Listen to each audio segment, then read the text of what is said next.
Hello, we are Team 2381C, and this will be our video submission to the Annotated Programming Skills Online Challenge using our second iteration robot. Our autonomous procedure consists of three main parts: odometry, our custom motion algorithm state function, and automatic indexing, shooting, and descoring procedures. Our X-Drive features three tracking wheels, which are unpowered 2.75-inch Omni wheels that are directly connected to optical shaft encoders.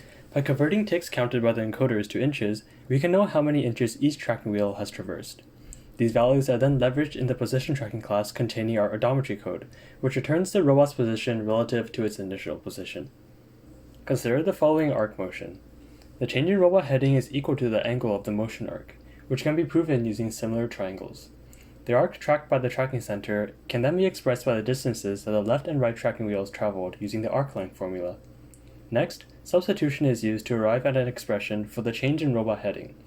This heading is then averaged with an inertial sensor, giving a more repeatable reading.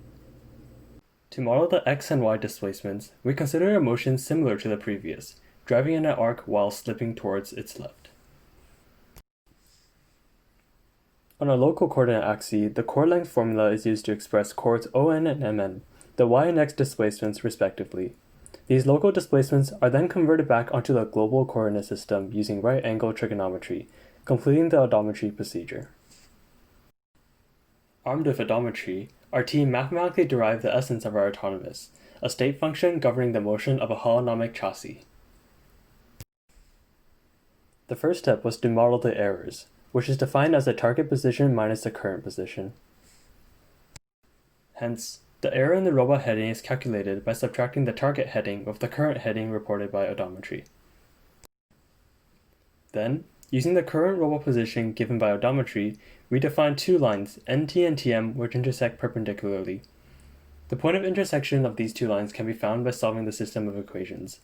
NT and TM denote the errors in the y and x directions respectively, whose magnitudes are expressed with Euclidean distances between points n and t and m respectively.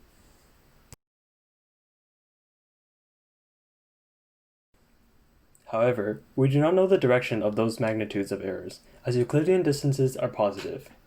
By expressing lines as vectors, we can solve for which side a point lies relative to where a vector is pointing, yielding the direction of the error.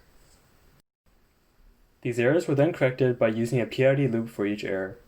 We also added our own acceleration function based on the square root curve to allow for gentler acceleration for our motions. Finally, odometry on our mathematical model informs that this is a state function, allowing it to adjust to external variances and correct its course dynamically. The intake indexing procedure function governs ball indexing. When a ball gets moved up to the ideal shooting position, the top line sensor detects the ball and locks the top set of rollers. When a second ball is then taken, the bottom line tracker detects the ball right before it collides with the prior.